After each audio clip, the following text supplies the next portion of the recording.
అది కేవలం భగవానుడు మాత్రమే చేయగలడు. కానీ మనము చేసేది ప్రతిదీ కూడా బంధకారకం అవుతుంది, కర్మ అవుతుంది. అందుకని ఎప్పుడైతే మనము చేసే ప్రతి కర్మ కృష్ణ సంబంధమైందో ఆటోమేటిక్గా అది కూడా బంధ విముక్తం అవుతుందన్నమాట. నాకైనా సో వాయిస్ సరిగి రావట్లేదు, అందరికి రావట్లేదు అమ్మ. హరే కృష్ణ ప్రభుజీ వాయిస్. లేదు హరే మహర్షి, అది వస్తుంది క్లియర్, వాయిస్ క్లియర్ గానే ఉంది. ఓకే. హరే కృష్ణ. సో తర్వాత 10వ శ్లోకంలో శ్రీకృష్ణుడు సర్వోన్నత అధ్యక్షుడు అనే అంశాన్ని 11, 12 శ్లోకములలో మూఢులు అంటే శ్రీకృష్ణ భగవానుని ఎవరైతే సామాన్య మానవుడు అని పరిగణిస్తారో వారందరూ మూఢులుగాను, అదేవిధంగా 13, 14 శ్లోకంలో మహాత్ములు లేక అనన్య భక్తులు నిరంతరము శ్రీకృష్ణ సేవలో నియుక్తులై ఉంటారనే విషయాన్ని చెప్తూ 15వ శ్లోకంలో శ్రీకృష్ణుని పూజించేటువంటి 3 రకముల జ్ఞానులతో మనము కొనసాగుతాం అన్నమాట ఈ యొక్క అధ్యాయంలో. సో మనం గత వారం చివరిగా చెప్పుకున్నటువంటి శ్లోకము భగవద్గీత 9వ అధ్యాయంలోని 8వ శ్లోకం, ప్రకృతిం స్వామవష్టభ్యా విసృజామి పునః పునః భూతగ్రామమిమం కృష్ణం అవశం ప్రకృతేర్వశాత్. సమస్త విశ్వము నా ఆధీనమున కలదు, అది నా సంకల్పము చేతనే అప్రయత్నంగా మరలా మరలా సృష్టించబడుచు నా సంకల్పము చేతనే అంచమున లయము చెందుచుండును అనే విషయాన్ని ఇక్కడ మనం చెప్పుకున్నాం చివరిగా పోయినసారి. తరువాత మనము 9వ అధ్యాయం 9వ శ్లోకంలోకి ప్రవేశిస్తున్నాం. నచమాం తాని కర్మాణి నిబధ్నంతి ధనంజయ ఉదాసీనవత్ ఆసీనం అసక్తం తేషు కర్మసు. నచమాం తాని కర్మాణి నిబధ్నంతి ధనంజయ ఉదాసీనవత్ ఆసీనం అసక్తం తేషు కర్మసు. హరే కృష్ణ. కనకవల్లి మాత చదువుతారు శ్లోకం. హరే కృష్ణ ప్రభుజీ. హరే కృష్ణ. నచమాం తాని కర్మాణి నిబధ్నంతి ధనంజయ ఉదాసీన వదాసీనం అసక్తం తేషు కర్మసు. ఓ ధనంజయ, ఈ కర్మలన్నీ నన్ను బంధించలేవు. నేను తటస్థునిలాగా కూర్చుండి ఈ భౌతిక కర్మలన్నిటి నుండి సదా అనాసక్తుడినై ఉంటాను. హరే కృష్ణ ప్రభుజీ. హరే కృష్ణ. నాగమణి మాతాజీ. హరే కృష్ణ. నాగమణి మాతాజీ. హరే కృష్ణ ప్రభుజీ. ప్రణామ్. దండత చదువు. ఒక్క నిమిషం. హరే కృష్ణ. ప్రణామ్ ప్రభు. షేరింగ్ కరెక్ట్ రావట్లేదు ప్రభుజీ, అది మంచి చదవడానికి రావట్లేదు ప్రభుజీ. స్క్రీన్ పైన కరెక్ట్ రావట్లేదు ప్రభుజీ. అంతకుముందు వచ్చిన ఇప్పుడు ఇప్పుడు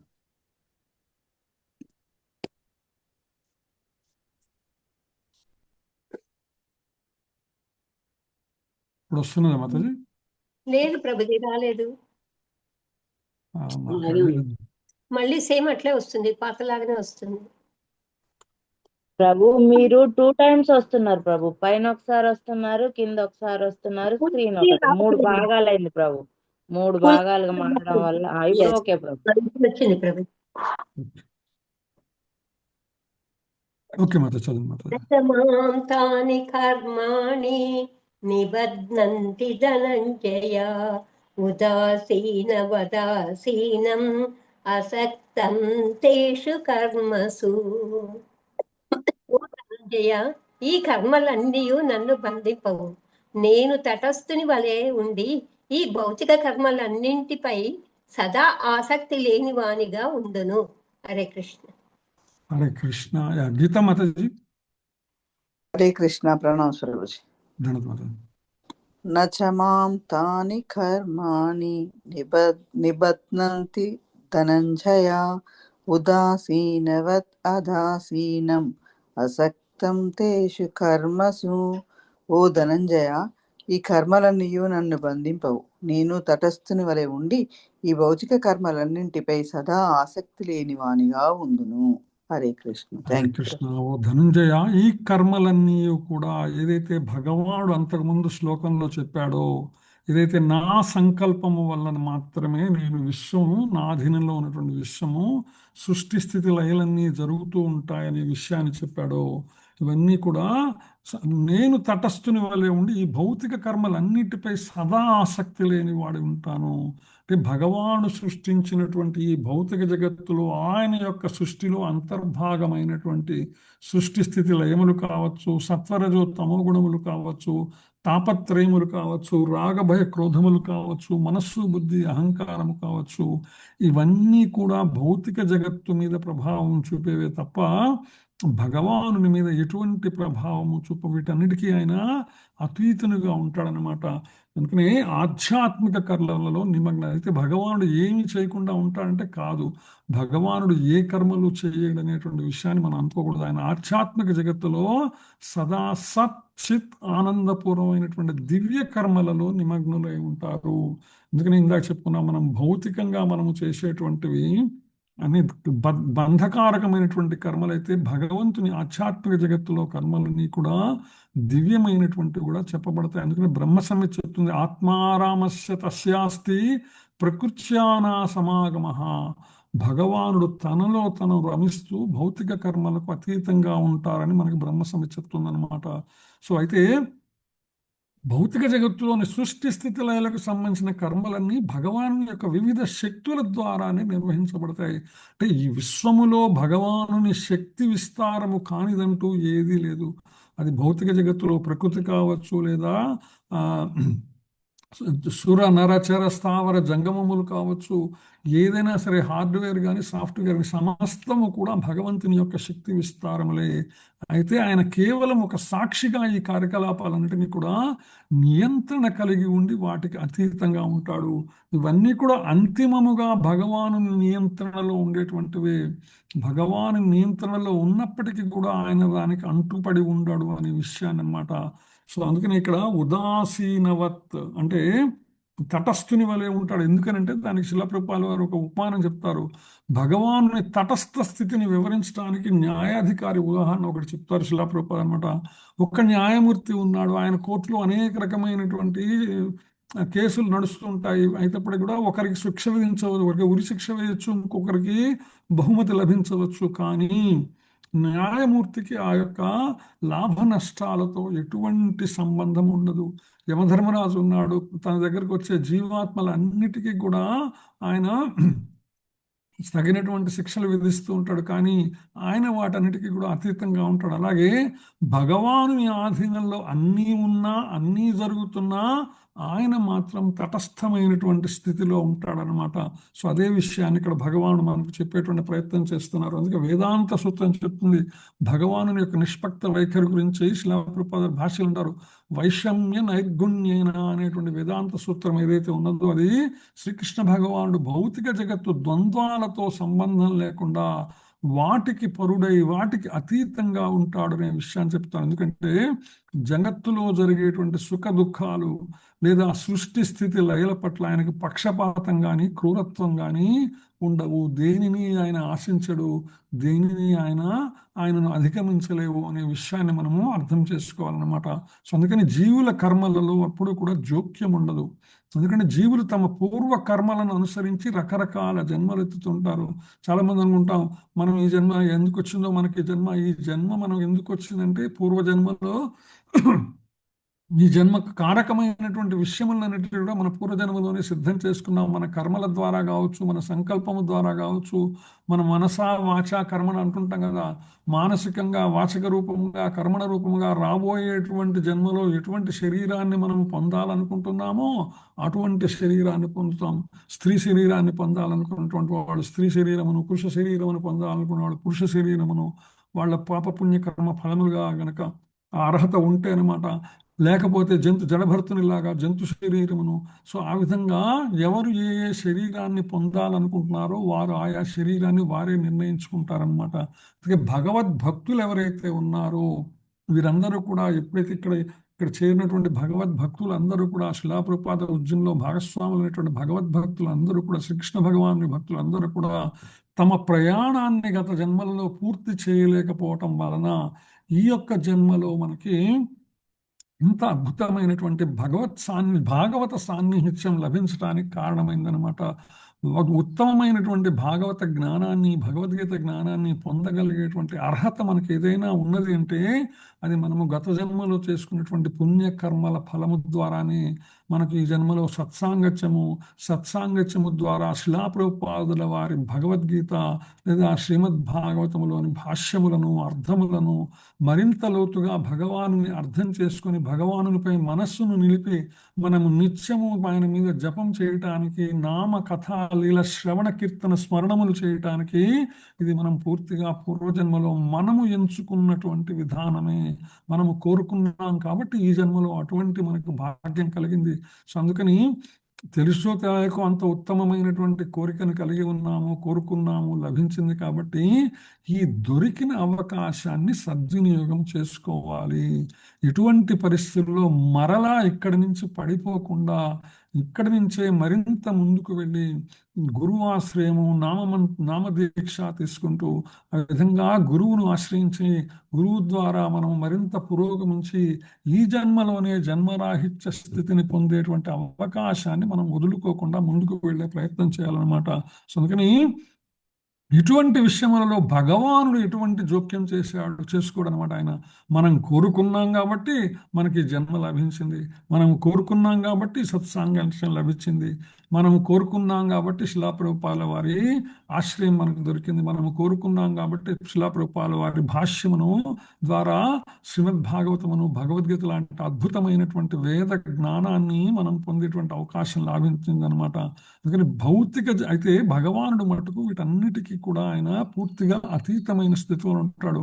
అంటే ఆయన మనకు కావలసినటువంటి వనరులన్నీ ఆయన ఏర్పాటు చేస్తాడు, వసతులన్నీ ఆయన ఏర్పాటు చేస్తాడు. ఈ వనరులను, వసతులను మనము సద్వినియోగము చేసుకుని మనము భౌతిక జగత్తులో ఉన్నటువంటి ఈ శరీరము నుంచి జన్మరాహిత్య స్థితిని పొందేటువంటి నిరంతర ప్రయత్నం చేయాలా. ప్రత్యేకించి మానవ జన్మకు తగినటువంటి అద్భుతమైనటువంటి అవకాశం అనమాట. మానవ జన్మ ఎత్తడమే ఒక అవకాశము.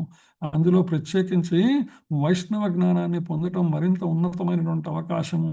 అందులో కూడా శిలాప్రభుపాల వారి ఆశ్రయం లభించడం, ఆయన యొక్క గొడుగు నీడకి కిందకు మనం చేరటం అనమాట. ఆయన ఒక నీడల మనకు ఒక వటవృక్షములాగా ఆయన నీడనిస్తుంటే ఆయన వృక్షము కిందకి చేరటం మనం చేసుకున్నటువంటి గత జన్మ పుణ్య ఫలము. కాబట్టి తప్పక మనం దాన్ని సద్వినియోగం చేసుకోవాలి. తర్వాత 10వ శ్లోకంలోకి వెళ్తున్నాం. మయ్యాధ్యక్షేణ ప్రకృతి సూయతే సచరాచరం హేతునానేన కౌంతేయా జగద్వి పరివర్తతే. మయ్యాధ్యక్షేణ ప్రకృతి సూయతే సచరాచరం హేతునానేన కౌంతేయా జగద్వి పరివర్తతే. హరే కృష్ణ. ఎస్ లక్ష్మీ మాత చదవండి మాతాజీ. హరికృష్ణ ప్రభు, నేనేనా? లక్ష్మి హ్యాండ్ రైజ్ చేశారు కదా మాత, చదవండి మాతాజీ. ఓకే. హరికృష్ణ. హరే కృష్ణ ప్రభుజీ. హరే కృష్ణ ప్రభుజీ. ప్రణామస్వామి. మయ్యా దక్షేణ ప్రకృతి సూయతే సచారచరం హేతునానేన కౌంతేయ జగద్వి పరివర్తతే. ట్రాన్స్లేషన్ పర్పస్ చేసి, ఓ కౌంతేయ, నా శక్తులలో ఒకటైన భౌతిక ప్రకృతి నా అధ్యక్షతన నడుచుచు స్థావర జంగములను సృష్టించుచున్నది. దాని నియమములను అనుసరించి ఈ జగత్తు మరలా మరలా సృష్టించబడుచు లయములు చెందుచున్నది. హరే కృష్ణ. హరే కృష్ణ ప్రభు, నేను చదవనా? 1 minute మాతాజీ. సరోజ మాతాజీ చదువుతా. సరోజ హరే బండారి. కృష్ణ ప్రభుజీ. హరే కృష్ణ ఆ. ప్రభుజీ. దండవత్తన. ఉమ్. మయ్యాధ్యక్షేణ ప్రకృతి సూయతే సచరాచరం హేతునానేన కౌంతేయ జగద్వి పరివర్తతే. శ్రీల ప్రభుపాద జై. ఓ కౌంతేయ, నా శక్తులలో ఒకటైన భౌతిక ప్రకృతి నా అధ్యక్షతన నడుచుచు స్థావర జంగమములను సృష్టించుచున్నది. దాని నియమమును అనుసరించి ఈ జగత్తు మరలా మరలా సృష్టించబడుచు లయం చెందుచున్నది. Thank you Prabhuji. హరే హరే కృష్ణ. కృష్ణ. ఇందిరా మాతాజీ. ఇందిరా పోలారపు. ప్రణామాలు ప్రభుజీ. హరే కృష్ణ. హరే కృష్ణ. చదవండి మాతాజీ.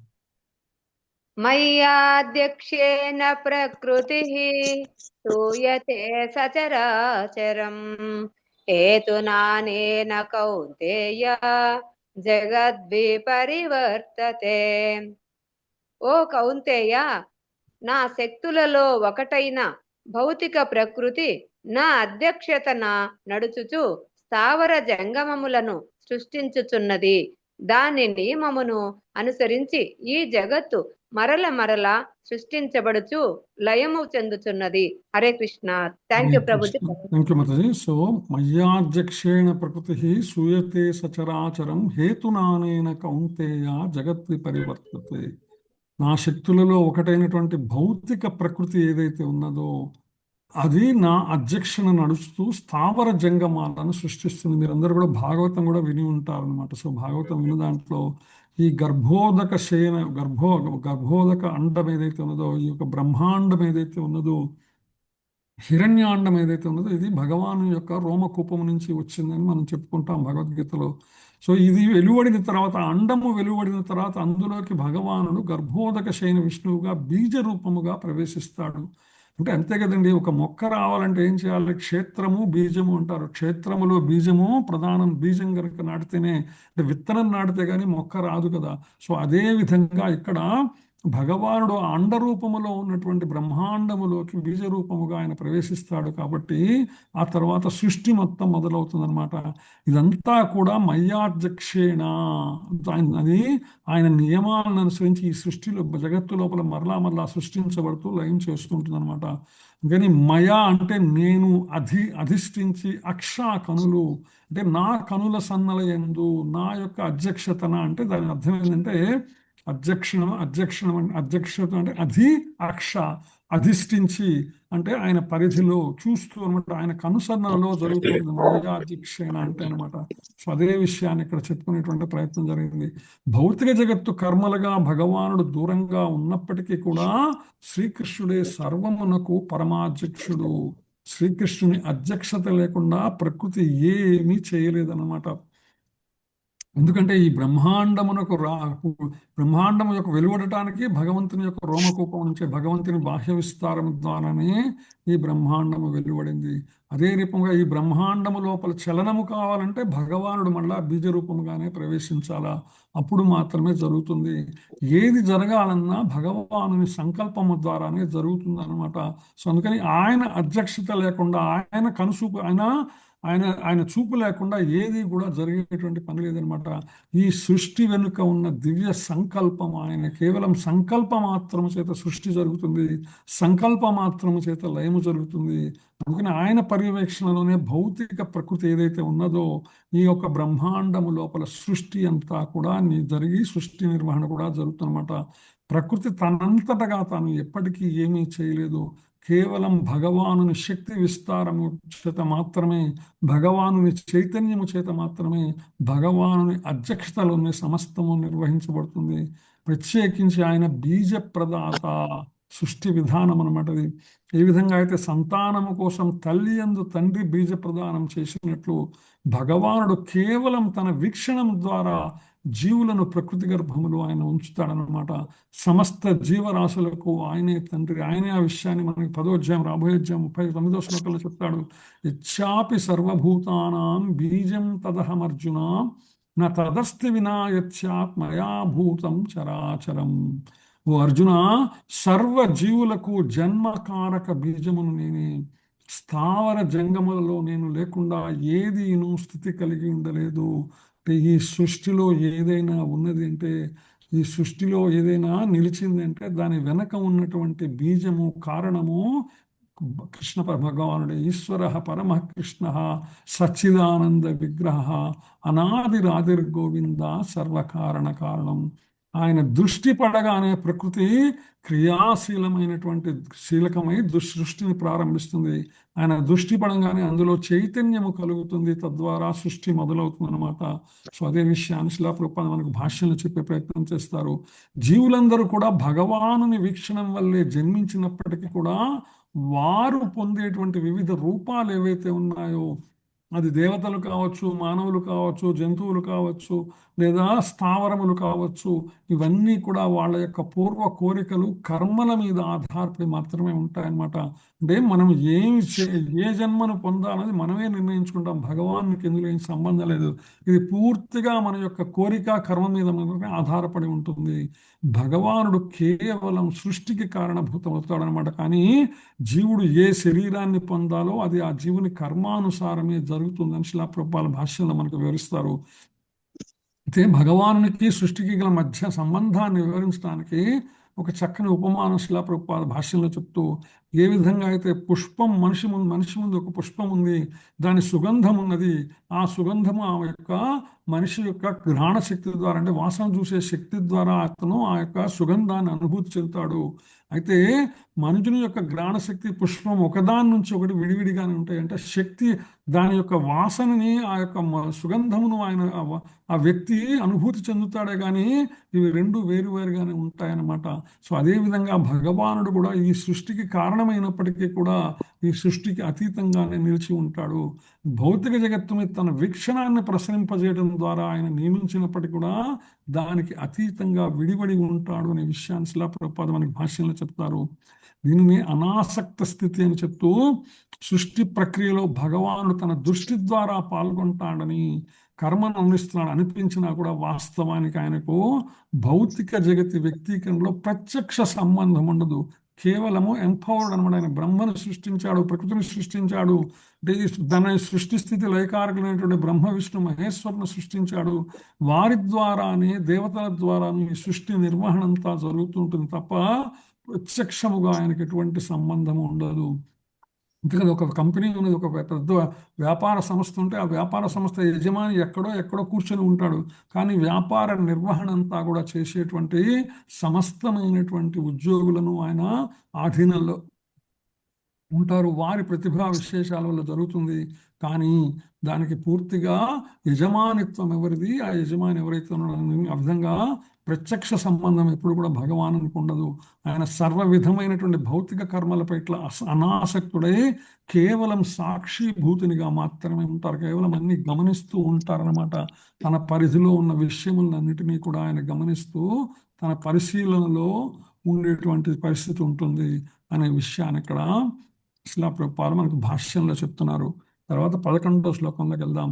అవజానంతి మాం మూఢా మానుషీం తనుమాశ్రితం పరం భావమజానంతో మమ భూతమహేశ్వరం. అవజానంతి మాం మూఢా మానుషీం తనుమాశ్రితం పరం భావమజానంతో మమ భూతమహేశ్వరం. హరే కృష్ణ. ఎస్, హరే కృష్ణ ప్రభుజీ, ప్రణామాలు. చదవండి మాతాజీ. అవజానంతి మామూఢా మనుష్యం తనుమాశ్రితం పరం భావమజానంతో మమ భూతమహేశ్వరం. భాష: నేను మానవ రూపమున అవతరించినప్పుడు మూఢులు నన్ను అపహాస్యము చేయుదురు. సమస్తమునకు పరమ ప్రభువైన నా దివ్యత్వమును వారెరుగరు. హరే కృష్ణ ప్రభుజీ. హరే కృష్ణ. లక్ష్మీ కోసూరి మాత చదువుతారు, ఇందా చదువుతాను. హరే కృష్ణ ప్రభు. ప్రణామ్స్ ప్రభు. దండవత్ ప్రణామ్స్ ప్రభు. అవజానంతి మామూఢా మానుషీం తనుమాశ్రితం పరం భావమజానంతో మమ భూత మహేశ్వరం. అనువాదం బై ప్రభుపాద్. జై శ్రీ ప్రభుపాద్. సర్వమునకును పరమ ప్రభువునైన నా దివ్యత్వమును ఎరుగక నేను మానవ రూపమున అవతరించినప్పుడు మూఢులు నన్ను అపహాస్యము చేయుదురు. Hare Krishna. Hare Krishna. Thank you Mataji. So Hare Krishna. One more anyone? Hare Krishna Prabhuji. మాత చదవండి మాతాజీ. అవజానంతి మామూఢ మానుష్యం తనుమాశ్రితం పరం భావమజానంతో మమ భూత మహేశ్వరం. నేను మానవ రూపమును అవతరించినప్పుడు మూఢులు నన్ను అపహాసం చేయుదురు. సమస్తమునకు పరమ ప్రభువైన నా దివ్యత్వమును వారు ఎరుగరు. Hare Krishna Prabhu. Hare Krishna Mataji. Yes, okay. So నేను మానవ రూపమును అవతరించినప్పుడు మూఢులు నన్ను అపహాస్యము చేయుదురు. ఏదైతే భగవానుడు అంత ముందు చెప్పాడో అంత ముందు శ్లోకములో ఆయన, నేను ఈ భౌతిక జగత్ అంతా నా అధ్యక్షతలో ఉంటుంది, నేను దాన్ని నియమిస్తూ ఉంటాను, కానీ దానికి అతీతుడనై ఉంటానని విషయాలు చెప్తూ, ఇప్పుడు తాను మానవ రూపంలో వచ్చినప్పుడు మూఢులు అంటే ఆయన యొక్క హరే కృష్ణ మాతాజీ. గెలాక్సీ MOBH ఎవరో మ్యూట్ చేసుకోండి మాతాజీ, మైక్ ఆన్ చేసుకుని ఉన్నది, అండ్ అక్కడ నుంచి వాళ్ళ డిస్టర్బెన్స్ వస్తున్నది. ప్రభు హోస్ట్ ఎవరైనా సరే మీరు మ్యూట్ చేయగలిగితే చేయండి ఆ number, Galaxy M0BH. Hare Krishna. Yes, thanks Prabhu. So Hare Krishna Krishna Krishna Hare Hare, Hare Rama Rama Rama Hare Hare. So నేను మానవ రూపంలో వచ్చినప్పుడు మూఢులు నన్ను అపహాస్యం చేస్తారు. వాళ్ళు నా యొక్క దివ్యత్వానికి, సమస్తమునకు పరమ ప్రభు అయినటువంటి నా దివ్యత్వాన్ని వాళ్ళు తెలుసుకోలేరు అనే విషయాన్ని ఇక్కడ భగవానుడు చాలా స్పష్టంగా చెప్పారన్నమాట. ఈ యొక్క శ్లోకానికి చాలా విస్తృతమైనటువంటి భాష్యాన్ని శిలా ప్రభుపాదుల వారు మనకు అందించారు. ఎందుకంటే భౌతిక జగత్తులో మూఢుల్ని ఎక్కువ చూస్తుంటాం కాబట్టి మనము, అందుకని దాని గురించినటువంటి వివరణ మనకు బాగా విస్తృతంగా ఇచ్చారు శిలా ప్రభుపాద అనమాట. శ్రీకృష్ణుని యొక్క దివ్యత్వం మనకు తెలుస్తుంది ఈ శ్లోకంలో. శ్రీకృష్ణుడు సామాన్య మానవుడు కాడు, ఆయన సమస్త విశ్వంలో సృష్టి స్థితి లయకారకుడు. బ్రహ్మ సంహిత ప్రకారం ఆయనే ఆదిదేవుడు మరియు దేవదేవుడు. ఈశ్వర పరమకృష్ణ సచ్చిదానంద విగ్రహ అనాదిరాదిర్గోవింద సర్వకారణ కారణము. సమస్తమైనటువంటి కారణములకు ఆది కారణము, సమస్తమైన మూలములకు ఆది మూలము ఆయనే భగవానుడు అనమాట. సో ఆయన నియామకులకే నియామకుడు. భౌతిక లోకంలో అధికారులపైన మంత్రులు ఉన్నట్లుగానే, అధ్యక్షులు ఉన్నట్లుగానే విశ్వములోని అనేక మంది దేవతలు, ఈశ్వరులు ఉండవచ్చు, నియామకులు. వాళ్ళు ఈ విశ్వ నిర్వహణలో భాగంగా ఉండవచ్చు. అయినప్పటికీ శాంతాకారం భుజగశయనం పద్మనాభం సురేశం, సురేషుడు ఆయన, సురులకు ఈశ్వరుడు, అంటే దేవతలకే అధిపతి, దేవాది దేవుడిని శిలా ప్రభుపాద వారు మనకి ఇచ్చినట్టు అనమాట.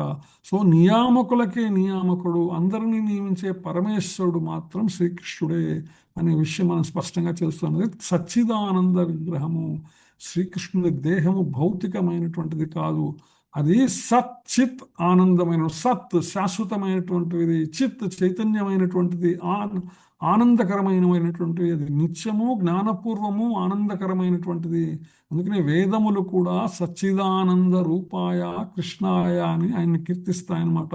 అయితే అంటే మూఢులైనటువంటి వాళ్ళు, వాళ్ళు మానవ రూపంలో చూస్తారు కాబట్టి వాళ్ళు అపహాస్యం చేసేటువంటి సమస్య ఉన్నదనమాట.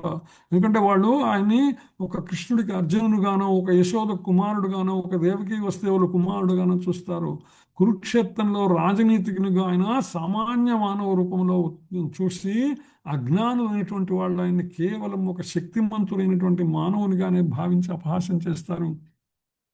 మనం కూడా చూస్తాం. ఎప్పుడంటే కృష్ణుడి దగ్గరికి దుర్యోధనుడు, అర్జునుడు ఇద్దరు కూడా మహాభారత యుద్ధం ఉందన్నమాట వెళ్తే, అప్పుడు వాళ్ళిద్దరు కూడా, అర్జునుడు ఆయన పాదముల దగ్గర కూర్చోవటము, దుర్యోధనుడు ఈ పాదముల దగ్గర ఎందుకు కూర్చోవాలి అనేటువంటిది మనం చూస్తున్నాం తిరుపతి వెంకట కవుల నాటకంలో అనమాట. వాళ్ళు రాసినటువంటి మహాభారత నాటకంలో పద్యాలు. సరే, ఆయన బావా ఎప్పుడు వచ్చి అని అర్జునుని సందేశం అదేంటి, నేను ముందు వచ్చానంట. ముందుగా నువ్వు వచ్చావు, కానీ నేను ముందుగా అర్జునుడిని చూశాను. ఇది ఏంటి విషయం అంటే, ఇట్లా యుద్ధం జరగబోతుంది కాబట్టి నువ్వేం చేస్తావంటే, అప్పుడు ఆయన ఏమంటాడంటే, నేను ఒక్కడిని ఒకవైపు, నా సైన్యం అంతా ఒకవైపు అంటాడు అని, నేను ముందుగా అర్జునుడిని చూశాను కాబట్టి నువ్వు కోరుకోమంటాడు అనమాట. మనం ఆ సినిమాలో చూసాం, అబ్బా సైన్యాన్ని అంతా అర్జునుడికి కట్టబెట్టాలని కృష్ణుడు దుష్టపన్నాగా వన్నుతున్నాడు, ఈయన ఒక్కడు వచ్చి కూర్చుంటే ఈయన సేవలు మేము ఎక్కడ చేస్తాం అని దుర్యోధనుడు. ఎందుకంటే అవజానంతి మూఢులైనటువంటి వాళ్ళు అదే విధంగా ఆలోచిస్తారనమాట. కానీ అర్జునుడు సామాన్యుడా, భగవంతునికి విశేషమైనటువంటి భక్తుడు. స్వామి సైన్యమే అక్కర్లేదు, నువ్వు ఒక్కడి వస్తే చాలు అని కోరుకుంటాడు. ఎందుకంటే భగవానుడు ఎటు ఉంటే అటు ధర్మము, భగవానుడు ఎటు ఉంటే అటు విజయము లభిస్తుంది అనమాట. అందుకని మనం భగవంతుని దగ్గరికి ఏదైనా కోరికల లిస్టుతో వెళ్ళే కంటే భగవానుడే కావాలనే కోరుకున్నామనుకో, సర్వము అప్రయత్నముగా వచ్చేస్తాయి. ఈ విధంగా అయితే పోతన్న గారు గజేంద్ర మోక్షంలో చెప్పారనమాట. ఆయన రాగానే ఆయన వెంట లక్ష్మీదేవి వస్తుంది, లక్ష్మీదేవి వెంట పరివారం అంతా కూడా మొత్తం వచ్చేస్తారు, ఆయన ఒక్కడిని కోరుకుంటే చాలు. అందుకని ఎప్పుడైనా సరే స్వామివారి దర్శనం చేస్తే స్వామి నువ్వు మాకు కావాలి అని కోరుకుంటలో ఉత్తమమైనటువంటి విషయం అనమాట. సో అందుకని ఆ మూఢులు మాత్రం ఆయనని మానుష్యంగానే గుర్తిస్తారు, ఒక శక్తివంతమైన మానవునిగా భావించి ఆయన అపహాస్యం చేసేటువంటి ప్రయత్నం చేస్తారు. ఆ సినిమాలో కూడా రాస్తాడు అదే అనమాట. ఈ ఏకాకి కంచిగరుడ సేవ ఏరికి కావాలి అంటాడు. ఎవరికి కావాలి? ఈయన ఒక్కడిని సేవించుకోవడం అన్నమాట. సో దివ్య అచింత శక్తి ఏదైతే యోగమైశ్వర్యం, ఏకకాలంలో అత్యంత సూక్ష్మమైనటువంటి అణువును, అనంతమైనటువంటి విశ్వాన్ని కూడా నియమించగలిగినటువంటి శక్తి కృష్ణుని యొక్క సొంతం అన్నమాట. అచింత్య చింతించదగినది, అచింతించలేనటువంటిది అంటే మనం ఆలోచించదగినది అయితే చింతించదగినది, ఆలోచనకు అందనిది అచింత్యమైనటువంటిది అనమాట. అంటే మన ఆలోచనకి, మన భావాలకి, మన యొక్క మానసిక స్థితికి అది ఎప్పటికీ అంతు చిక్కదనమాట. అచింత్య శక్తిని అర్థం చేసుకోలేకపోవటం వల్ల మూఢులు ఆయనని తక్కువగా చూస్తారు అనే విషయాన్ని ఇక్కడ శిలాప్రపాద మనకు భాష్యంలో చెప్తారనమాట. సో అందులో భాగంగా శ్రీమద్ భాగవతంలో ఒక శ్లోకాన్ని చెప్తూ, కృష్ణ బలరామ లీలలు ఏవైతే ఉన్నాయో అవి మానవాతీతమైనటువంటివి. కృతవాన్ కిల కర్మాణి సహరామేణ కేశవ అతిమర్త్యాని భగవాన్ గూఢ కపట మానుష. దేవదేవుడైనటువంటి శ్రీకృష్ణుడు బలరామునితో కూడి సామాన్య మానవుడిలాగా ఆడుకుంటూ ఆ కపట రూపంలో మానవాతీత కర్మలన్నీ కూడా బయటికి చూడటానికి ఆయన మానవుడిలా కనిపిస్తాడు, కానీ ఆయన మానవుడు కాదు, మహాత్ముడు అనేటువంటి పరమాత్ముడు అనేటువంటి విషయాన్ని మనకి స్పష్టం చేస్తున్నమాట.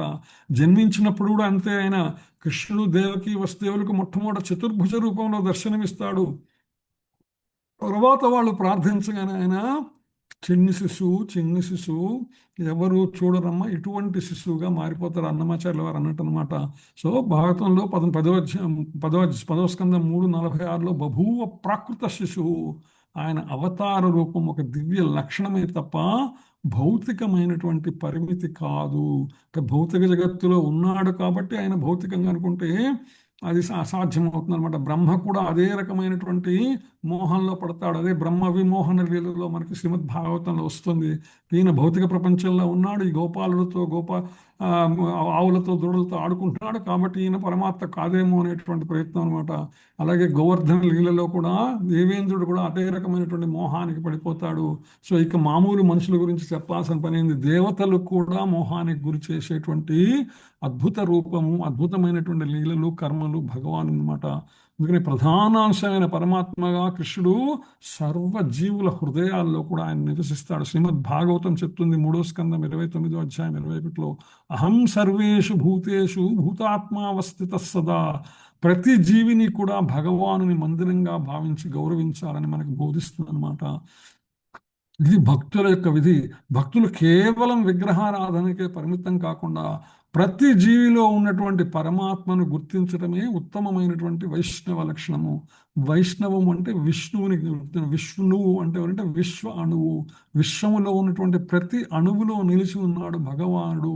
ఇది తెలుసుకొని పాటించేటువంటి వాడు, ఆచరించేటువంటి వాడు, సాధన చేసేటువంటి వారు, వీరందరూ కూడా వైష్ణవులు అనమాట. సో ప్రతి జీవిలో ఉన్న పరమాత్మని గుర్తించి అందరినీ గౌరవించాలి. దేవాలయ పూజను నిరసించేటువంటి నిరాకారవాదులు భగవాను యొక్క ఈ సర్వవ్యాపకత్వాన్ని వాళ్ళు ఎప్పటికీ కూడా అర్థం చేసుకోలేరు. అంటే వాళ్ళు కొంతవరకు ఆలోచన చేస్తారు కానీ సరిగ్గా ఎప్పటికీ అర్థం కాదనమాట. ఆయన విశ్వం విష్ణువు అనేటువంటి విషయాన్ని వాళ్ళు కేవలం ఒక పరిమితి వరకే ఆలోచించేటువంటి ప్రయత్నం చేస్తారు, కానీ అంతకు మించినటువంటి ఆలోచన పరిధిని దాటలేరు. ఆ విధంగా భగవానుడు సర్వవ్యాపకత్వాన్ని ఇక్కడ మనకు తెలియచేస్తున్నారు అనమాట. శ్రీకృష్ణుడు తన నిత్యధామమైనటువంటి గోలోక బృందావనంలో ఉంటూనే తన వివిధ శక్తుల ద్వారా భౌతిక మరియు ఆధ్యాత్మిక జగత్తులో ఏకకాలంలో వ్యాపించి ఉంటాడు. ఇది ఆయన అచింత్య ప్రభావము. ఇది మనకి శ్రీమద్ భాగవతంలోని ప్రథమ స్కందం 2వ అధ్యాయం 11వ శ్లోకంలో చెప్తుందన్నమాట. శిలా ప్రభుపాద చాలా సందర్భాలలో ఈ శ్లోకాన్ని ప్రస్తావించారు. అయితే కొన్ని సందర్భంలో ఆ శ్లోకం యొక్క సంఖ్య ఇచ్చారు, కానీ కొన్ని సందర్భంలో దాని భావాన్ని ఇచ్చారన్నమాట. వదంతి తత్తత్వం ఇదత్తత్వం యత్ జ్ఞానమద్వయం బ్రహ్మేతి పరమాత్మేతి భగవాన్ ఇది షడ్జతే అని చెప్తున్నమాట. అంటే భగవానుడు ఎవరైతే కృష్ణ భగవానుడు ఎవరైతే ఉన్నారో ఆయన 3 రకములుగా అనుభూతిలోకి వస్తాడు. అది బ్రహ్మేతి బ్రహ్మముగా, పరమాత్మగా వ్యాపకత్వముతో విశ్వమంతా వ్యాపించినటువంటి భగవానుడు. భగవానితి తన యొక్క లోకములో స్థితమై ఉండేవాడు, నిత్యుడు, శాశ్వతుడు, తన శ్లోకంలో ఉండేటువంటి వాడు. సో ఆ విధంగా బ్రహ్మేతి భగవానేతి, బ్రహ్మేతి పరమాత్మేతి భగవానేతి ఇతి శబ్దతే, ఈ 3 శబ్దముల ద్వారా తెలుస్తాడు. అదేంటిది? వదంతి తత్తత్వమిదత్వత్వం యత్ జ్ఞానం అద్వయం, యత్ జ్ఞానం అద్వయమైనటువంటి జ్ఞానం ఇది. ఇటువంటి జ్ఞానము, దీనికి రెండోదంటూ లేదండి, ఒకటే జ్ఞానము. ఏంటది? బ్రహ్మేతి పరమాత్మేతి భగవానితి. ఈ విధంగా భగవానుడు తన లోకములో ఉంటాడు, విశ్వమంతా వ్యాపించి ఉంటాడు, విశ్వములో ప్రతి అణువులో ఉంటాడు, విశ్వ సృష్టికి స్థితికి లయకు కారణమై ఉంటాడు. విశ్వం యొక్క సమస్తమైనటువంటి నిర్వహణ కూడా ఆయన కేవల సంకల్ప మాత్రము చేతనే జరుగుతుంది. ఇటువంటి సర్వవ్యాపకత్వం ఉన్నది. ఇది తెలియనటువంటి వాళ్ళు మూఢులు అనే విషయాన్ని ఇక్కడ మనం అర్థం చేసుకోవాలన్నమాట. సో అందుకని శ్రీకృష్ణుడు తన నిత్యధామమైన గోలోక బృందాలలో నివసిస్తూనే తన వివిధమైనటువంటి శక్తుల ద్వారా భౌతిక మరియు ఆధ్యాత్మిక జగత్తులలో ఏకకాలంలో ఆయన విస్తరించి ఉంటాడు. శిలా ప్రభుపాద ఉపనిషత్తులలోని కొన్ని వాక్యాలను కూడా ఈ యొక్క భాష్యంలో ప్రస్తావిస్తారు. ప్రత్యేకించి గోపాలతాపన్యుపనిషత్తులో ఓం సచ్చిదానంద రూపాయ కృష్ణాయ క్లిష్టకారిణి నమో వేదాంత వేద్యాయ గురవే బుద్ధి సాక్షిణే. సచ్చిదానంద స్వరూపుడు, శ్రమ లేకుండానే జగత్తును రక్షించేటువంటి వాడు. కేవలం సంకల్పం మాత్రం చాలా ఆయనకి. వేదాంతముల ద్వారా తెలుసుకోదగినటువంటి వాడు, బుద్ధికి సాక్షి అయినటువంటి వాడు, మరియు గురువు కూడా అయినటువంటి శ్రీకృష్ణునికి నమస్కారం అని చెప్తున్నమాట. అంటే భగవాను యొక్క పరబ్రహ్మ స్వరూపాన్ని శ్రీకృష్ణుని కేవలం ఒక చారిత్రక పురుషుడిగా కాకుండా పరబ్రహ్మ పురుషునిగా ఆ యొక్క ఉపనిషత్తును నిరూపిస్తున్నమాట. మరొక సందర్భంలో అదే ఉపనిషత్తులో తమేకం గోవిందం సచ్చిదానంద విగ్రహం చెప్తుంది. అంటే ఆయన గోవులకు మరియు ఇంద్రియములకు ఆనందాన్ని కలిగించే ఏకైక ప్రభువు గోవిందుడు. ఆయన రూపము దివ్యమును, జ్ఞానపూర్ణమును, ఆనందమయమును, నిత్యమును అయి ఉంటాయి. సచ్చిదానంద విగ్రహము. ఏదైతే మనం రామో విగ్రహవాన్ ధర్మ అంటామో, శ్రీకృష్ణుడు కృష్ణస్తు భగవాన్ స్వయం సచ్చిదానంద విగ్రహ. ఆయన భగవానుడు సాక్షాత్తు, కృష్ణస్తు భగవాన్ స్వయం సచ్చిదానంద విగ్రహ. ఆయన సచ్చిదానందమైనటువంటి విగ్రహం ఆయన. సో ఇది మొత్తంగా వేదములు మరియు ఉపనిషత్తులు శ్రీకృష్ణుని యొక్క సచ్చిదానంద స్వరూపునిగా కొనియాడబడుతున్నాయి. ఈ ప్రమాణాల ద్వారా శ్రీకృష్ణుడు సామాన్య మానవ దేహదారి కాదని, ఆయన జ్ఞానము మరియు ఆనందంతో నిండిన నిత్యమైన దివ్య రూపమని స్పష్టమవుతోంది. అనేక ఉదాహరణలు, అనేక ఉపనిషత్తులలో, గ్రంథములలో, అన్ని సమస్తమైన చోట్ల కృష్ణస్తు భగవాన్ స్వయం సచ్చిదానంద విగ్రహం అనేటువంటి విషయం స్పష్టమవుతుంది. అందుకే భాష్యకారులైనటువంటి వాళ్ళు, ఎవరైతే శిలా ప్రభుపాద లాంటి వాళ్ళు, రామానుజులు లాంటి వారు, వీరందరూ కూడా వాళ్ళు ఏం చేస్తున్నారు? ఈ శృతి వాక్యాలను ఉదహరిస్తూ కృష్ణుని అపహాస్యం చేసే వాళ్ళందరూ కూడా మూఢులు అనేటువంటి నిర్ధారణ చేస్తారనమాట. భగవానుడే సాక్షాత్తు చెప్పాడు, దాన్ని మరింత వివరంగా మనకు భాష్యకారులు అంటుంటారు. అంటే ఎవరైతే భగవత్ సంబంధ విషయ జ్ఞానమునకు మనకు వివరంగా తెలియజేశారో వారందరూ కూడా భాష్యకారులుగా ప్రస్తావించబడతారనమాట. సో ఆ విషయాన్ని చెప్పుకుంటూ తర్వాత మనము తదుపరి శ్లోకంలోకి వెళ్దాం, 12వ శ్లోకంలోకి వెళ్దాం.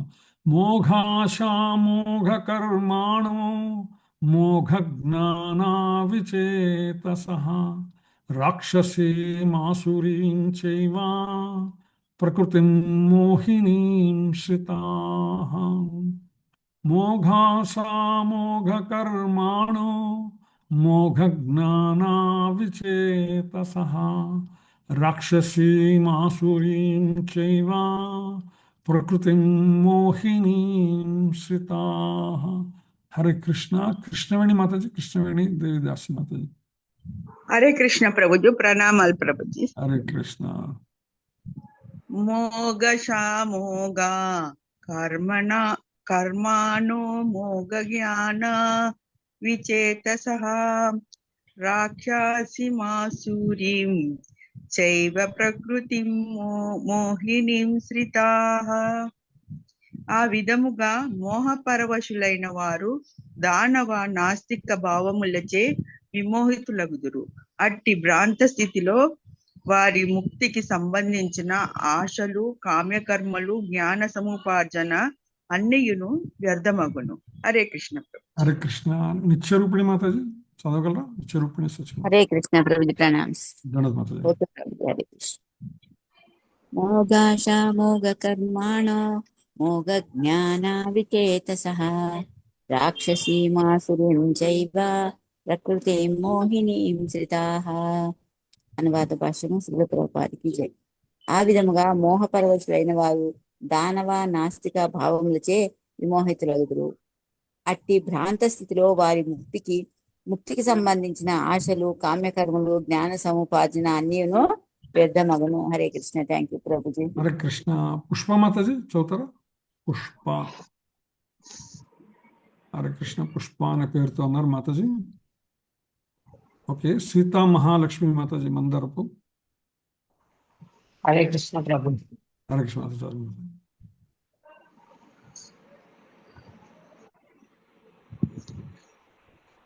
రావట్లే అక్షరాలు. మోఘాశ మోఘ కర్మాణో మోఘ జ్ఞాన విచేతసః రాక్షసీమాసురీం చైవ ప్రకృతిం మోహినీం శ్రితాః. ఆ విధముగా మోహపరవశులైన వారు దానవ నాస్తిక భావములచే విమోహితులగుదురు. అట్టి భ్రాంత స్థితిలో వారి ముక్తికి సంబంధించిన ఆశలు, కామ్యకర్మలు, జ్ఞాన సముపార్జన అన్నియును వ్యర్థమవు. Thank you Prabhuji. Hare Krishna. Thank you Mataji. So ఇందాక మనం చెప్పుకున్నాం, ఏదైతే భగవంతుని యొక్క త్రిగుణాత్మకమైనటువంటి మాయ ఏదైతే ఉందో, సత్వరజో తమో గుణములైనటువంటి మాయ, ఇక్కడ ఈ భౌతికమైనటువంటి మాయ చాలా బలమైనటువంటిది అనమాట. చాలా సులభంగా ఎవరినైనా సరే పడేస్తుంటుంది, అది వాళ్ళ మోహంలో పడేస్తూ ఉంటుంది అనమాట. సో భగవానుడు ఇందా చెప్పాడు, నన్ను తెలుసుకోలేనటువంటి వాళ్ళు మూఢులు అని చెప్పాడు కదా. ఆ మూఢులు అవటానికి కారణం ఏంటంటే ఇదనమాట, మోహంలో పడిపోవటం. మోహ పరవశులు ఎవరైతే అంటే ఈ భౌతికమైనటువంటి జగత్తులో ఉండేటువంటి మోహములు చాలా చాలా బలమైనది. ఈ మోహం అనేటువంటిది చాలా బలమైనటువంటిది. ప్రస్తుతం సమాజంలో కూడా మనం చూస్తున్నాం అనమాట. సనాతన ధర్మములో ఉన్నటువంటి చాలా మంది కూడా వాస్తవమైనటువంటి జ్ఞానము లేక, వాస్తవమైనటువంటి విషయ పరిజ్ఞానము లేకుండా చాలా మోహంలో పడిపోయి కేవలము తాత్కాలికమైనటువంటి విషయముల వరకే. దేవుడు అంటే ఒక ఏటీఎం మిషన్ లాగా అనమాట. దైవము, దేవతారాధన అంటే, భక్తి అంటే ఏంటంటే ఏటీఎం మిషన్లోకి ఎట్లా అయితే వెళ్ళి మనం కార్డు పెట్టి డబ్బులు తీసుకుంటామో, ఆ విధంగా భగవంతుని దగ్గరికి దేవాలయానికి వెళ్ళటం అంటే ఏదో పని ఉంటేనే వెళ్ళటం అనమాట, అవసరమైతేనే వెళ్ళటం అనేటువంటి మోహంలో పడిపోయి ఉంటారు. భగవానుడు అనేటువంటి వాడు సమస్తమునకు యజమాని, మన సృష్టి స్థితి లయములకు ఆయనే కారణము. ఆయనకు ప్రతి విషయంలో మనం ఏది పొందుతున్నా, ఏది మనము ఈ భౌతిక జగత్తులో అనుభూతి చెందుతున్నా, దానికి భగవానుడే కారణం అనేటువంటి జ్ఞానము లేకుండా కనీసం జ్ఞానము లేని పరిస్థితి మనం చూస్తున్నాం అనమాట. సో అందుకని భగవానుడు చెప్తారు, దైవీహేషాం గుణమయీ మమ మాయా దురత్యయ మామే వైశ్యసి ప్రపద్యంతే మాయామేతాం తరంతి అంటాడు. అంటే భగవానుని యొక్క ఈ త్రిగుణాత్మకమైనటువంటి మాయ నుంచి తప్పించుకోవాలంటే మనం కేవలం భగవానుడే మనకు మార్గం అనమాట. సో అటు విధంగా ఎవరైతే ఆయన తెలుసుకోలేరో వాళ్ళ మోహానికి లోనయ్యి దానవ నాస్తిక భావములు. దానవులంటే ఎవరు అనే విషయం మనకి భాగవతంలో కూడా వస్తుందన్నమాట. ఎవరిలో అయితే భక్తి భావము లేదో, శరణాగతి భావం లేదో, దేవదేవునికి శరణాగతి చేసేటువంటి స్థితి లేదో, వారందరూ కూడా అటు దానవులు కానీ నాస్తికులు కానీ అవుతారు. నాస్తికులు అంటే నా అస్థి లేకుండా ఉండటము, అంటే కేవలం దేవతల మీద నమ్మకము లేకపోవటం అనేటువంటి వాళ్ళు నాస్తికులు కాదు. వాస్తవమైనటువంటి భగవానుడు ఎవరో తెలియకుండా ఉండటం కూడా నాస్తికత్వం అంటే మనకి శాస్త్రం అనమాట. నాస్తిక భావములచే విమోహితులు అవుతారు.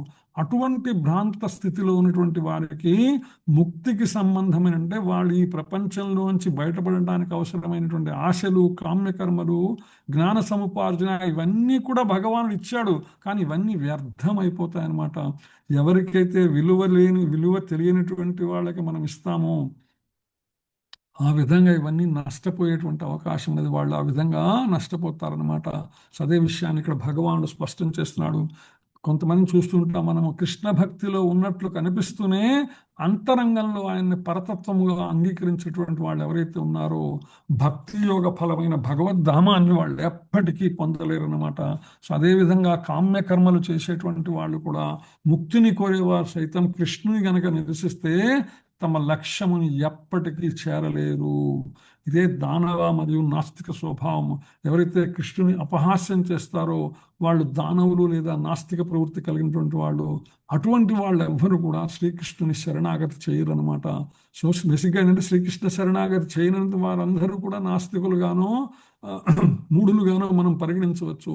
సామాన్య జీవుడు శ్రీకృష్ణుడు ఒక్కడే అనేటువంటి, శ్రీకృష్ణుడు మానవుడు అంటే శ్రీకృష్ణుడు కూడా మానవుడితో సమానమని భావించే వారి యొక్క మానసిక కల్పనలు మరియు ముక్తి పొందాక భగవానుడు తాము ఒకటే అనేటువంటి మిథ్యా భావనలు, ఇవంతా కూడా మాయా ప్రభావమే, భ్రాంతి మాత్రమే. మనం చూసాం భాగవతంలోనే శిశుపాలుడు ఆ విధంగానే కృష్ణుని అవమానించబోతే భగవానుడే ఆయన శిరస్సు ఖండించాడనమాట. సో ఇటువంటి వ్యర్థ జ్ఞానం ఏదైతే ఉన్నదో, అంటే దానవ నాస్తిక ప్రవృత్తితో కూడినటువంటిది, అంటే నేను భగవానుడు ఒకటే అనేటువంటి స్థితి ఉండేటువంటి జ్ఞానం, ఇవన్నీ కూడా వ్యర్థమని ఈ శ్లోకం సూచిస్తోంది. అటువంటి వాళ్ళకి వేదాంత సూత్రాలు, ఉపనిషత్తులు వంటి వేద వాంగ్మయ జ్ఞాన సంపార్జన ఎప్పుడు కూడా నిష్ప్రయోజనమే, అంటే బూడిదలో పోసిన పన్నీరు అంటుంటాం మనం అనమాట. సో ఎవరైతే తమను తాము, ఎవరైతే వాస్తవమైనటువంటి భగవానుని జ్ఞానాన్ని తెలుసుకోలేకపోతారో, ఎవరైతే తాత్కాలికమైనటువంటి భౌతికమైనటువంటి కామ్యకర్మలను నిలిచిపోతారో, ఎవరైతే భగవానుడు అంటే కేవలము మనము ఆశించి మనం ఏదన్నా ఇస్తే ఆయన మనకి ప్రతిఫలం ఇస్తాడనే భావనలో ఉంటారో, ఇవన్నీ కూడా దానవ లక్షణములు, నాస్తిక లక్షణం అనమాట. అటువంటి గొప్ప అపరాధం మనం చేయకుండా ఉండాలని శాస్త్రాలు పిలుస్తున్నాయి. కృష్ణుని దేహాన్ని భౌతికమైనటువంటి భావించడం మహా అపరాధంగా చెప్పబడింది. అటువంటి వారిని చూస్తేనే దోషమని కూడా బృహద్ విష్ణు స్మృతి హెచ్చరిస్తుందని శిలాప్రభుపాద వారి భాష్యంలో చెప్తారనమాట. ఏం చెప్తున్నా బృహద్ విష్ణు స్మృతి అంటే, యోవేత్తి భౌతికం దేహం కృష్ణస్య పరమాత్మనః స సర్వస్మాత్ బహిష్కార్య శ్రౌతస్మార్త విధానతః ముఖం తస్యావలోక్యాపి సచేలం స్నానమాచరేత్. శ్రీకృష్ణుని దేహమును భౌతికమని భావించు వారిని శృతి మరియు స్మృతుల సర్వ కర్మ కలాపముల నుండి తరిమి వేయాలి. వాళ్ళ అర్హతే ఉండదనమాట. అటువంటి వారి ముఖాన్ని చూచిన పాప పరిహార్థం తక్షణమే గంగలో స్నానం చేయాలని చెప్తుంది బృహద్ విష్ణు స్మృతి అనమాట. సో ఆ విధంగా శ్రీకృష్ణుని అసూయతో ఆయన్ని అవమానించేవారు పదే పదే నాస్తిక దానవ జన్మలను పొందుతూనే ఉంటారు. వారి నిజ జ్ఞానం భ్రాంతికి లోనే క్రమంగా వారు సృష్టిలోని అంధకార బంధులైనటువంటి లోకాలకు చేరతారు. ఎప్పటికీ బయటపడలేనటువంటి భయంకరమైనటువంటి స్థితులకు వాళ్ళు పడిపోతారు అనే విషయాన్ని మనకు తెలియచేస్తుందన్నమాట. తర్వాత ఇదే విషయాన్ని అన్నమాచార్యుల వారు చెప్తారు, తనకేడ చదువులు తనకేడ శాస్త్రాలు మనస చెంచల బుద్ధి మానేనా. ఇటువంటి ఎవరైతే మూఢులు, అజ్ఞానులు, నాస్తికులు ఎవరైతే ఉన్నారో వాళ్ళకి ఈ యొక్క చదువులు కానీ ఈ యొక్క శాస్త్రములు కానీ వాళ్ళకు ముందు బూడిదలో పోసిన పన్నీరు అవుతాయి. వాళ్ళ మనస్సు చెంచలమైనటువంటి వాళ్ళ మనస్సు ఎప్పటికీ కూడా మారదనమాట. జడ్డు మానవుడు చదువు జానాశ. జడ్డు మానవుడు అంటే మందమతి అయినటువంటి మానవుడు చదువుకోవాలనేటువంటి ఆశపడి ఉండొచ్చు, వడ్డీవారుగాక వదిలేని అది వృధా ప్రయాస అవుతుంది. అంటే లక్ష్యము లేనటువంటివి, శరణాగతి భావము లేనటువంటిది, భగవంతునిపై సంపూర్ణమైనటువంటి శ్రద్ధ లేనటువంటి ఏవైతే ఉన్నాయో, జ్ఞానం ఏదైతే ఉన్నదో అది ఎప్పటికీ కూడా వాళ్ళని ఉద్ధరించదు, వృధా ప్రయాస అవుతుందన్నమాట. గుడ్డి కుక్క సంతకు పోయి తిరిగినా దుడ్డు పెట్టలేగాక దొరికేనా. ఏ విధంగా అయితే గుడ్డి కుక్కట సంతలోకి వెళ్ళిందట. వెళ్తే దానికి ఏమవుతుంది, ఎటు పోవాలో దానికి తెలియదు కాబట్టి ఎటు పోయినా ఎవరో ఒకటి కర్రతో కొడుతూ ఉంటారన్నమాట. అటువంటి పరిస్థితి అవుతుంది అనమాట. అంటే వాస్తవమైనటువంటి శ్రీకృష్ణ శరణాగతి భావము, సంకల్పము, లక్ష్యము లేకుండా ఎవరైతే శాస్త్రముల గురించి ఏదైతే బావుకోవాలని ఆశిస్తారో వాళ్ళకి కర్ర దెబ్బలు తప్పవు అనమాట. దేవదూషకుడై తిరిగేటి వానికి దేవతాంతరము తెలిసేనా. ఎవరైతే దేవతలను దూషిస్తూ ఉంటారో, భగవానుని గుర్తించలేనటువంటి వాళ్ళు ఉంటారో, వాళ్ళకి దేవతలలో ఉండేటువంటి మధ్యలో ఉండేటువంటి తేడా, దేవతలకు మనకు ఉన్నటువంటి తేడా, దేవతలకు భగవానునికి ఉన్నటువంటి తేడా ఎప్పటికీ తెలియదు అనమాట. శ్రీ వెంకటేశ్వరు సేవాపరుడుగాక పావనమతి అయి పరగేనా. ఎప్పటిదాకా అంటే శ్రీ వెంకటేశ్వరునికి శరణాగతి చేయనంత వరకు, శ్రీకృష్ణునికి శరణాగతి చేయనంత వరకు వారికి పావనమతి, ముందు మనసు శుభ్రపడదనమాట. అంటే భగవానునికి సంపూర్ణముగా శరణాగతి చేసేంత వరకు మానసిక కల్మషములు తొలగవు. మానసిక కల్మషములు తొలగిన తర్వాతే ఈ మిగిలినవన్నీ కూడా ఉపయోగం అవుతాయి అనే విషయాన్ని అన్నమాచార్యుల వారు ఆ కీర్తనలో చెప్తారనమాట. సో ఆ విధంగా మనము 1వ శ్లోకం నుంచి 12వ శ్లోకం దాకా అనసూయ ఉండాలని భగవానుడు చెప్పాడు. తర్వాత పరమగుహ్య జ్ఞానం యొక్క 9 గుణాలు వివరించి, ఆ తర్వాత అశ్రద్ధ నుంచి మనకు వివరిస్తారు. జీవులన్నీ నాలో ఉన్నాయి కానీ నేను వాటిలో లేనని 4వ శ్లోకంలో చెప్పాడు. యోగశక్తి జగత్తంతా వ్యాపించి ఉందని మనకు వివరిస్తారు. అది 9-6లో అచించ తత్వమును గురించి, ప్రకృతి యొక్క సృష్టి లయం గురించి 7-8 శ్లోకములలో, తాను తటస్థుడుననే విషయాన్ని 9వ శ్లోకంలో, నేనే సర్వాధ్యక్షుడు మయ్యాధ్యక్షుడు అని 10వ శ్లోకంలో, మూఢులైనటువంటి వాళ్ళు దేవదేవుని దివ్యత్వాన్ని తెలియలేనటువంటి 11వ శ్లోకంలో, మోహవశులైనటువంటి వాళ్ళ జ్ఞానము వ్యర్థమైనటువంటిది అనేది 12వ శ్లోకంలో చెప్పారనమాట. సో ఆ విధంగా ఇవాళ మనము 12వ శ్లోకం దాకా చెప్పుకునేటువంటి ప్రయత్నం చేశాము. సో ఇప్పటిదాకా మనం చెప్పుకునేటువంటి విషయములపై ఏమైనా చెప్పేవి కానీ ఏమైనా అడిగేవి కానీ, నేను ముందే అడిగాను మిమ్మల్ని అందరినీ కూడా, ఏమని మీరు వాళ్ళ విన్న దాంట్లో కనీసము ఒక ముఖ్యాంశానైనా రాసి పెట్టుకోండి, చివరిలో అందరితో పంచుకునేటువంటి ప్రయత్నం చేయండి అని. సో మీరు ఏదైనా చెప్పాలనుకునేటువంటివి, అడిగేవి ఏమన్నా ఉంటే అందరితో పంచుకోగలరు, ప్రశ్నలు ఏమన్నా